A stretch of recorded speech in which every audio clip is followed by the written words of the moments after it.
যুদ্ধবিরতি সত্ত্বেও ঘরে ফেরা হচ্ছে না লেবানিজদের। ১ বছরের অস্থিরতার পর দক্ষিণ লেবাননে অবশেষে যুদ্ধবিরতি কার্যকর হওয়া সত্ত্বেও বেসামরিকদের এখনই ঘরে ফিরতে নিষেধ করেছে ইসরায়েল।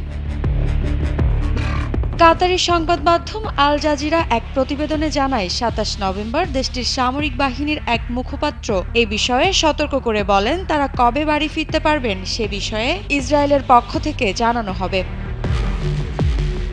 এদিকে ইসরায়েলের সামরিক বাহিনীর আরবি ভাষার মুখপাত্র আভিচাই আদ্রে লেবানিজদের সতর্ক করে বলেন, ইসরায়েলি কর্তৃপক্ষ আপনাদের ফিরে আসার একটি নিরাপদ তারিখ জানাবে।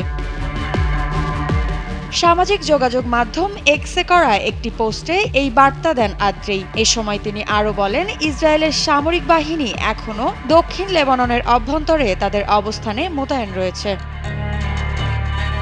২৬ নভেম্বর একটি বৈঠক শেষে ইসরায়েলি প্রধানমন্ত্রী বেনিয়ামিন নেতানিয়াহু লেবাননে যুদ্ধবিরতির বিষয়ে ঘোষণা করেন। বুধবার ভোর থেকে এটি কার্যকর হয়েছে।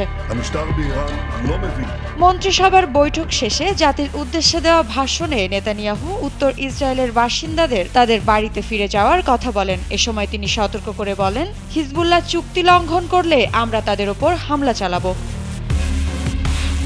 গত ৭ অক্টোবর দক্ষিণ ইসরায়েলে ফিলিস্তিনি সশস্ত্র গোষ্ঠী হামাসের হামলার পরপরই এর প্রতিক্রিয়া গাজায় প্রতিশোধমূলক হামলা চালায় ইসরায়েলি সামরিক বাহিনী। এই হামলার জেরেই গাজার যুদ্ধের সূত্রপাত। আর ফিলিস্তিনিদের সমর্থনে নভেম্বর থেকে লেবানন ইসরায়েলের সীমান্তে গুলি বিনিময় করে ইসরায়েল ও হিজবুল্লাহ, যা দক্ষিণ লেবাননে যুদ্ধের সূত্রপাত করে।